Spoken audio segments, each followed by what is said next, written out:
Assalamualaikum warahmatullahi wabarakatuh. Jumpa lagi di channel Dr. IT Betfarm, channel yang konsisten membahas tentang rawatan murai batu lomba dan penangkaran dunia burung. Ketemu lagi ya teman-teman ya. Yang belum subscribe silahkan subscribe terlebih dahulu agar tidak ketinggalan konten-konten yang nanti kita sharing ya, kita bagikan. Nah, untuk tema pada malam hari ini atau pada saat ini teman-teman, kebiasaan seperti ini akan merusak murai batu teman-teman. Nah, perlu dipahami dan dicatat ya. Nanti detail-detailnya seperti apa kita kupas tuntas, kita share di sini. Sebelum kita masuk ke detailnya, kita masuk ke intro terlebih dahulu. Check it out. Untuk merawat murai batu tidaklah mudah ya teman-teman. Makanya di sini ada tema yakni rawatan seperti ini ya, kebiasaan seperti ini akan merusak murai batu. Nah, ini kebiasaan apa saja, seperti apa yang nantinya akan merusak murai batu. Ini kita membahas untuk murai batu kontes ya teman-teman, murai batu lomba, murai batu kontes. Karena untuk rawatan murai batu rumahan dengan murai batu kontes itu berbeda. Nanti saya cuplik sedikit tentang murai batu rumahan dan murai batu kontes, kita fokuskan ya rawatan seperti apa yang nantinya akan merusak murai batu. Tapi nanti ada beberapa hal. Nah, ada salah satu hal yang ingin saya detailkan. Di hal-hal lain yang merusak murai batu tentu hanya kita kupas saja ya, hanya sekilasnya saja. Ini murai batu jika di track. Nah, ya, murai batu yang kebiasaan ngetrek itu akan merusak murai batu kita. Ini untuk murai batu yang memang untuk lomba ya, untuk lomba. Beda kan rumahan dengan lomba. Sekali lagi ini orientasinya untuk lomba, jangan mengetrek burung murai batu yang memang untuk lomba, apapun alasannya ya. Kadang kita nggak enak sama teman kita sudah ngajakin ngetrek, akhirnya kita sebenarnya dalam hati nggak ingin ngetrek ya, nanti karena kita tahu bahwa itu merusak murai batu, tapi karena nggak enakan tadi akhirnya kita ngetrek, ya udah disitulah mulai rusaknya murai batu kita. Kecuali teman-teman bisa memastikan bahwa nggak apa-apa lah ngetrek sesekali ini, sebulan sekali juga belum tentu. Yang penting waktu dibatasin, tidak boleh lebih dari 10 menit. Kalau teman-teman bisa menjamin silahkan, tapi kalau tidak bisa menjamin kurang dari 10 menit mending jangan.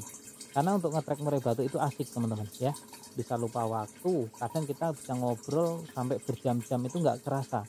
Kalau kita ketemu sama sehobi lagi ngetrek burungnya, terus lagi kita ngopi, wah enak banget itu ya, enak banget, waktu pun terasa cepat. Tapi itu sebenarnya merusak murai batu kita. Banyak banget alasannya kenapa kita tidak boleh ngetrek. Nah, ini kita sekilas saja nanti, karena ini fokus ke hal-hal yang lainnya masih banyak sekali.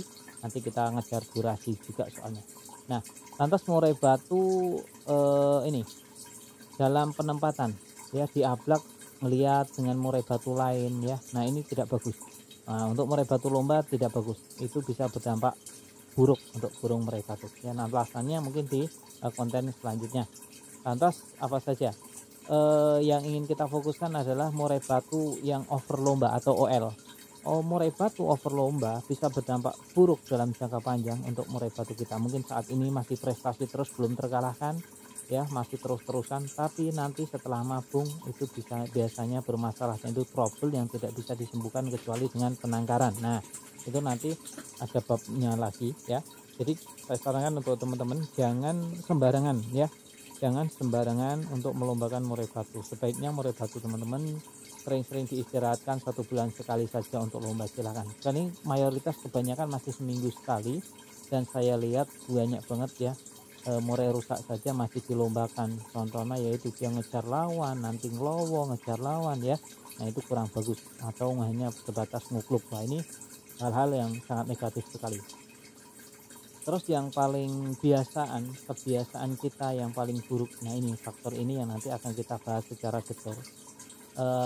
Biasanya pemula juga, karena belum begitu paham tentang murai batu dan belum mengenal karakternya, beda dengan senior-senior atau orang lawas, itu murai batu dipancing-pancing. Jadi kita sebagai pemilik pemula itu kalau murai batunya bunyi di rumah itu malah seneng ya. Beda dengan mayoritas senior, kalau burungnya bunyi di rumah malah dia kurang suka. Biasanya dia lebih seneng kalau burung murai batunya itu di rumah diem. Nah, inilah bedanya senior ya sama yang pemula. Nah, itu juga saya juga pernah mengalaminya dulu waktu awal memelihara murai batu, itu pengennya bunyi. Akhirnya apa, kita pancing menggunakan suara murai batu lain. Nah itu kan nanti burungnya langsung respon, dia bengok-bengok ya kan, bunyi dengan emosi dan tekanan. Nah ternyata itu berakibat fatal untuk burung murai batu yang orientasinya untuk lomba. Nah sekali lagi, orientasinya untuk lomba, karena kalau untuk rumahan gua acar di rumah bagus teman-teman, apalagi bisa kayak MP3 ya, nggak mau diem, wah makin bagus.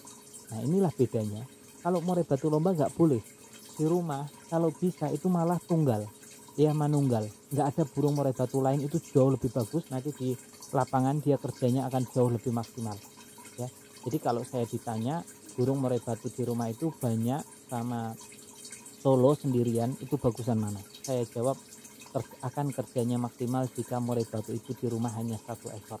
Tapi kebanyakan para hobi kan pengennya nambah burung terus, apalagi burungnya satu bagus prestasi, pengennya nambah lagi ya. Kalau enggak durasi lombanya biar enggak ganggu yang pertama, tentu kita juga pengen punya banyak burung, itu sudah pasti dan itu sudah naluri. Jadi kalau untuk satu rumah satu burung itu kecil sekali ya untuk penghobi, sangat kecil sekali. Biasanya satu rumah ya 3 burung. Nah itu kan nanti untuk lomba bisa gantian ya, meskipun lihat dari kinerjanya tentu akan jauh lebih bagus yang satu burung murai batu satu rumah satu. Jadi dari pola perawatan lebih maksimal, dari burung murai batunya juga akan lebih maksimal, untuk tingkat factor dan istirahatnya juga akan maksimal. Burung murai batu di rumah seharusnya itu jangan dipancing-pancing, apalagi menggunakan suara murai batu lain ya, MP3, dengan ditunjukkan terus burung murai batu kita respon terus ngeluarin materi dengan tekanan dan emosi. Wah ini sangat berisiko sekali untuk murai batunya. Banyak faktor kenapa murai batu kita tidak boleh dipancing-pancing seperti itu. Salah satunya ada tenaga factor ya, yang nanti akan kehilangan atau nurun. Seperti seharusnya murai batu tadi memiliki tekanan yang kuat karena sudah dikempesin di rumah dengan cara tadi dipancing-pancing, maka tekanan yang tadinya 100% mungkin sudah berkurang 60%, tinggal 40%. Nah kita membawa ke tempat lomba dengan tekanan 40%, musuhnya 100%, ya kita tidak akan pernah menang. Nah itu ibaratnya tuh seperti itu.